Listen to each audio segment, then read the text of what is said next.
ነገራችን ላይ ሄርሚዬ የተናገርሽው ነገር ትክክል ነው። እነሱ ይቅርታ ይላሉ፣ ነገ ደግሞ ሌላ ነገር ሰርተው ይመጣሉ። የሩታ ጠጋ እቃ ለማንሳት ነው ብለሽ ሄርሜላ ከረሚላ መጠርጠር አለብሽ።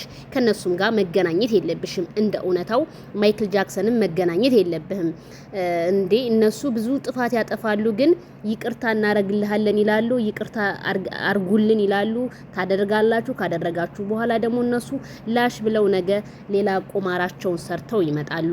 ሄርሜላን እንደዛ ስትል የነበረ ሰው ዛሬ ደግሞ ለሰስ ብላ። እንደዚህ አይነት ሰዎች በነገራችን ላይ በህይወታችሁ ተደጋጋሚ የሚመጡት ከሆኑ እነዚህ ሰዎች ሊቀብሩን ነው ብላችሁ ማሰብ አለባችሁ። የዛሬ ሰው እንደሆነ ካልዳነ ይሙት በፍጹም አይታመንም። ስለዚህ ሩታና ኤፍሬም በጣም አምሮባችኋል። ለምን ሁለታችሁ ዋርሳና ዋርሲት ለምን አትባባሉ? ይሻላል ብዬ ነው የማምነው።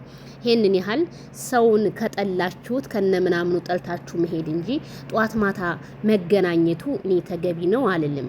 እኔ በጣም ቤተሰብዬ በጣም እየገረመኝ ነው የነሱ መገናኘት ጧት ማታ። ለምን ትገናኛላችሁ? ሄርሜላውን ዛሬ በቻናሏ ላይ እየጠበቅናት ነበር፣ አልመጣችም። ማይክል ጃክሰን ምን በቃ እንደዛው። ግን ለምን እናንተ የይቅርታ ልብ ለምን ቶሎ ይኖራችኋል? በተደጋጋሚ ይቅርታ የሚጠይቅ ሰው ውሸታም ነው።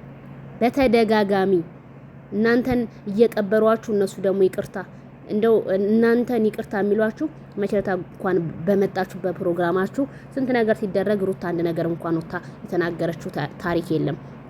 ያ ማለት የእናንተ ደስታ ድብዝዝ እንዲል አድርጋለች ማለት ነው። ምንም ለምን አልተናገረች? ለምን? የኔ ጥያቄ ነው። ኮሜንት